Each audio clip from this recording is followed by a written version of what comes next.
Një qytetar që pret prej vitesh një vendim për pronën, pensionin, kontratën e punës apo një konflikt familjar nuk ka përballë vetëm një dosje, ka një jetë të pezulluar. Pyetja pse vonohen proceset gjyqësore nuk është debat teknik për juristët, por një nga pyetjet më të rënda për shtetin shqiptar. Çfarë vlere ka e drejta kur ajo vjen pas kaq shumë vitesh, sa dëmi është bërë i pakthyeshëm? Drejtësia e vonuar nuk është thjesht drejtësie ngadaltë. Në shumë raste ajo është drejtësie e mohuar. Një biznes që nuk merr dot një vendim nuk investon. Një familje që pres zgjedhjen e një çështjeje, pronësia nuk planifikon dot jetën. Një viktim që endet nga një seancë tjetra humbet besimin se institucioni ekziston për ta mbrojtur. Arsyeja e parë është e dukshme. Gjykatat kanë përballuar për vite ngarkesë të lartë dosjesh, me më pak gjyqtar nga sa kërkon sistemi. Reforma në drejtësi solli një proces të thellë verifikimi dhe pastrimi, por në terren la edhe vakanca të zgjatura. Kur një trup gjyqësore ka mungesa, çdo çështje shtyhet dhe çdo shtyrje prodhon një radhë të re. Kjo nuk është kritik ndaj vetë nevojës për reformë. Verifikimi i integritetit në drejtësi ishte një proces i domosdoshëm, por një reformë nuk matet vetëm nga sa funksionar largon, por edhe nga sa shpejt arrin të ndërtoj kapacitetin zëvendësues. Nëse boshllëqet zgjasin, faturën nuk e paguan sistemi abstrakt, e paguan qytetari që pret datën e radhës së gjyqit. Ngarkesat nuk shpërndahet gjithmonë në mënyrë të barabartë.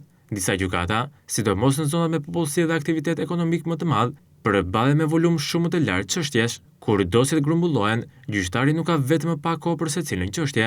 Rritet edhe rreziku që seancat të caktohen larg njëra tjetrës, vendimet të vonohen dhe proceset të humbas ritmin. Sistemi gjyqësor nuk po nis nga zero, ai mban mbi shpinë mijëra çështje të trashëguara, disa prej tyre prej shumë vitesh. Këto nuk janë numra në një raport administrativ, janë konflikte që kanë kaluar nga një gjyqtar te tjetri, nga një shkallë në tjetrën, nga një datë seancë në një tjetër.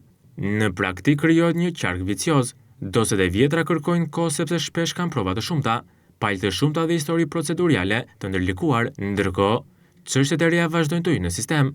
Nëse nuk ka një plan të qartë për uljen e stokut, gjykata punon vazhdimisht në presion, por radha nuk paksohet. Këtu duhet kujdes me një iluzion të zakonshëm. Shpejtësia nuk duhet të prodhojë vendime të nxituara. Një gjyq i drejtë kërkon dëgjimin e palëve, administrimin e provave dhe arsyetimin e vendimit, por mes një procesi të kujdesshëm dhe një procesi që zvarritet pafund, ka një diferencë të madhe. Problemi nuk është që gjykata merr kohë për të gjykuar.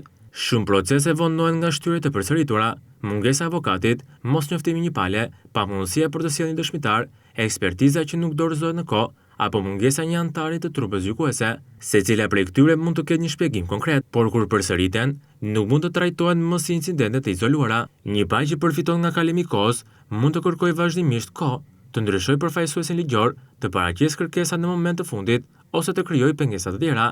Gjykata duhet të garantojë të drejtën e mbrojtjes, por nuk duhet të kthehet në spektatore të vonesës së qëllimshme. Disiplina procedurale kërkon që arsyet e shtyrjeve të dokumentohen qartë dhe që abuzimi të ketë pasojë reale. Pa këtë filtër, procesi shndërrohet në një kalendar datash të humbura, jo në një mekanizëm për dhënien e drejtësisë. Puna e një gjykate nuk varet vetëm nga gjyqtari. Ajo kalon përmes sekretarisë, njoftimeve, regjistrimit të çështjeve, arkivës, ekspertëve, përkthyesve dhe administrimit të dokumenteve.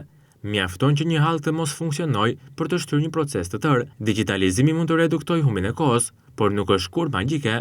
Një platformë elektronike nuk zgjidh mungesën e stafit, adresat e pasakta të palëve apo procedurat që mbeten të ngarkuara me burokraci.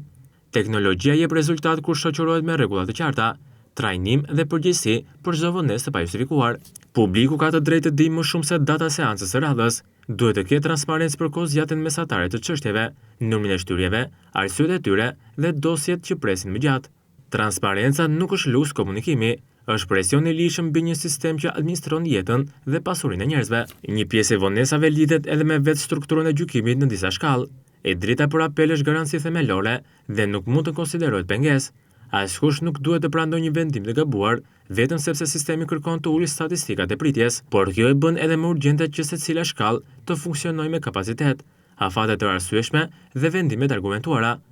Kur gjykimi i parë është i dobët, kur arsyetimi vonon ose kur procedura lë hapësirë për gabime, çështja vijon më tej. Çdo mangëzi në fillim mund të kushtojë vite në fund. Në çështjet penale vonesa mund të prek drejt për drejt siguri publike, të drejtat e viktimave dhe statusin e personave në hetim apo gjykim. Në çështjet civile dhe administrative, pasojat mund të jenë po aq të rënda, edhe pse më pak të zhurmshme.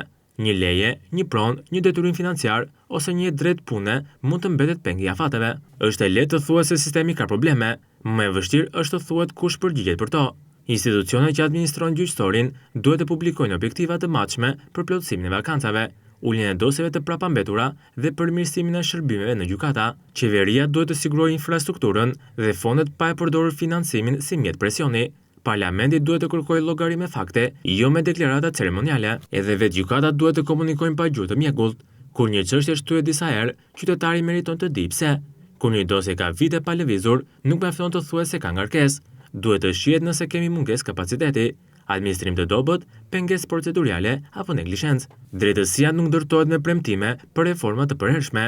Ajo provohet në një datë seance që mbahet, në një vendim që arsyetohet në kohë dhe në një qytetar që nuk detyrohet të plaket duke pritur përgjigjen e shtetit. Derisa kjo të bëhet normalitet, pyetja pse vonohen procese gjyqësore do të mbetet një akuzë publike që institucionet nuk mund ta mbyllin me heshtje.